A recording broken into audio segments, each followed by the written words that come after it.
అందరికీ నమస్కారం. ఇదిగోండి, ఇది నాటుపండు టమాటాకండి. ఇలాగా కట్ చేసి పెట్టుకోవాలి.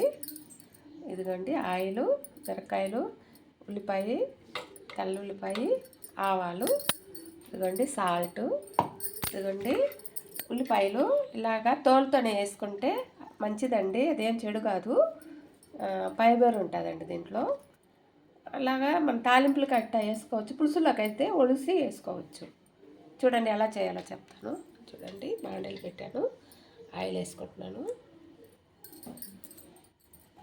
ఆయిల్ కాగింది, ఆవాలు వేసుకుంటాను.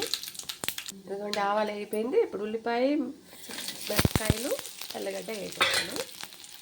ఇదిగోండి వేసింది. ఇప్పుడు ఆకుకూర వేసేసుకోండి. ఇదిగోండి సాల్ట్ వేసుకుంటాం. చూడండి తగినంత సాల్ట్, ఎక్కువ పట్టదు ఆకుకూరకి. ఇదిగోండి సేగ తగ్గించుకోండి మంట, స్టవ్ మూత పెట్టేసుకుందాం. కొంచెం వేయాలండి. ఇదిగోండి వందకు అయిపోయింది. చూడండి బాగుంటుంది, చేసుకొని తినండి. కొబ్బరి వేసుకోవచ్చు, తురిమి పచ్చి కొబ్బరి. నమస్తే అండి. లైక్ చేయండి, షేర్ చేయండి, సబ్స్క్రైబ్ చేయండి.